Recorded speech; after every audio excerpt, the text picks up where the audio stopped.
میں مولانا عطاءاللہ بندیالوی کی موجودگی میں، علماء کی موجودگی میں ایک بات کا چیلنج ان قادیانیوں کو بھی کرنا چاہتا ہوں اور ان رافضیوں کو بھی کرنا چاہتا ہوں. دونوں کے چیلنجز فرق ہیں.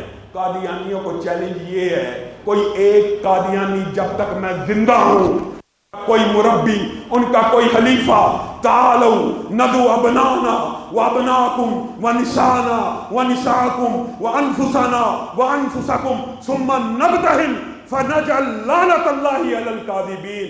آؤ میں تمہیں مباہلے کا چیلنج دیتا ہوں.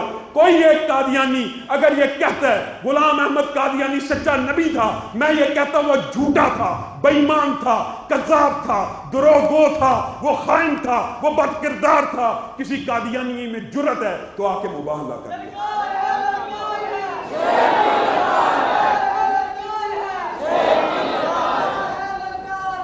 اسی طرح میں رافضیوں میں سے ان بدماشوں کو یہ چیلنج دینا چاہتا ہوں جو ابو بکر سے لے کر امیر معاویہ تک کسی صحابی کو جہنمی سمجھتے ہیں. میں یہاں پہ اعلان کرتا ہوں کہ نبی کا ہر صحابی جنتی ہے. ابو بکر سے لے کے معاویہ تک ہر صحابی جنتی ہے. آ جاؤ، کسی کے اندر جرأت ہے، میں مباہلہ کرنے کے لیے تیار ہوں. اور میرے ساتھی اور رفقا یہاں پہ بیٹھے ہیں، میں چلا بھی جاؤں گا، اس بات کے گواہ موجود ہیں. کسی رافضی میں، کسی قادیانی میں جرأت ہے تو ہمارے مباہلے کا چیلنج قبول کر لے.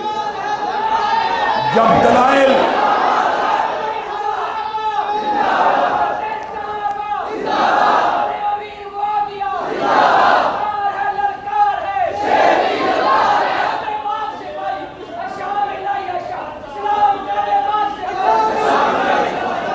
مجھے ایک بات بتلائیے، کیا ابو بکر کی صدیق کی صداقت کی جنگ لڑنے کے لیے تیار ہیں؟